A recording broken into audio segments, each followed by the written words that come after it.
Rev up your engines!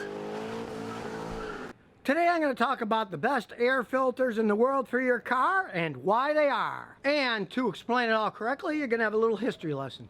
In the early 1900s to the early 1930s, companies like Henry Ford, they had water bath air filters where water was the filtration unit. The air would be sucked into a giant filtration unit that had water in it.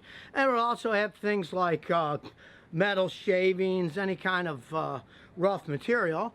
And the air would come in, go through the water and the shaving materials, then be sucked into the engine. Needless to say, you had to change the water all the time. If it ran dry, you'd be sucking dirt into the engine.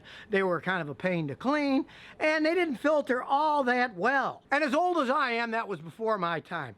When I was a young mechanic in the 60s, there were still some old cars that had what are called oil bath air filters. It was the same thing, only used oil instead of water as the filtration. Now, these oil bath filtration units are pretty big. They take up a lot of space, and the oil filtered a lot better than the water, but same thing goes. You had to change the oil all the time, and it was even messier to clean than the water ones because it's based on oil. So it was a very messy thing to do, and it was inconvenient. You had to keep taking them apart and cleaning them. So in the swinging 1960s, they started to put those round paper air filters in cars. Now, the reason they were round is because most cars had carburetors that were round on the top, and the round would fit around to filter the air. And eventually they went to rectangular inside boxes because they could get more surface area that way rather than just a thin round circle. The idea is to get the most filtration area, to get the most dust out and dirt out for the longest period of time. Now, even today, some large off-road vehicles like huge construction equipment, it uses an oil bath system because there's so much dust. The oil is good at getting rid of the dust.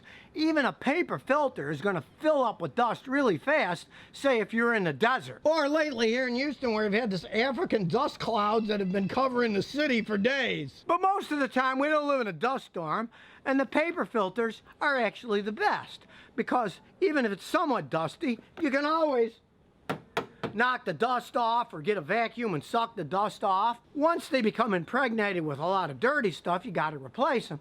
But for overall performance, these paper filters actually are the best of both worlds. So of course you're going to ask, what are the best paper filters? Well, unfortunately it's OEM, the original equipment manufacturer, because they make them so that they filter the best, get the best gas mileage. And here's a comparison to show you what I'm talking about. This is a Toyota OEM air filter. See how many pleats there are?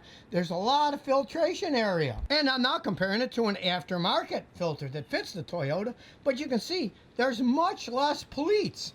There's not as much surface area. It's not going to last as long, and it's not going to filter as well. There often is a reason that the cheaper air filters cost less. There's less material in them. It's often a cheaper material that doesn't filter as well. So really, for the best filter, you want to use OEM filters. Now, you don't have to buy them at the dealer. There's lots of other places that sell them.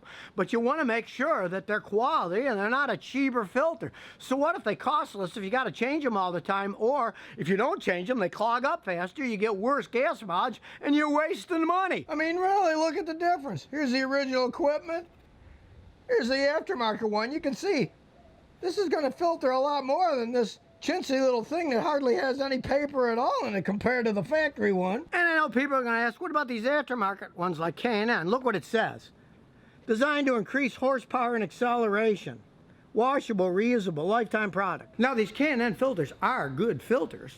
They have cloth-based filtering, and there's oil in them, so they filter really well. But since they're oil impregnated, a heavy dust will clog them up really fast. Then you got to clean them. Now there's a kit for that. Here it is, but you have to clean it, dry it, oil it, and put it in. And if you put too much oil in it, it can actually ruin your MAF sensor. The MAF sensor, many cars have what's called a hot MAF sensor.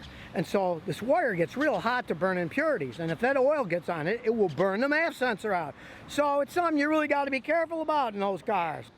So really, contrary to lots of claims, nothing beats an OEM filter for a lot of filtration area, long life, and quality filtration. Really, there's nothing to beat it on an average car. And since it's Mechanic Monday, I'm giving away an OEM air filter to one of the viewers.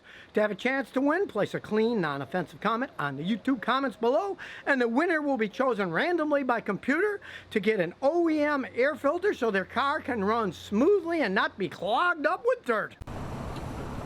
So if you never want to miss another one of my new car repair videos, remember to ring that bell.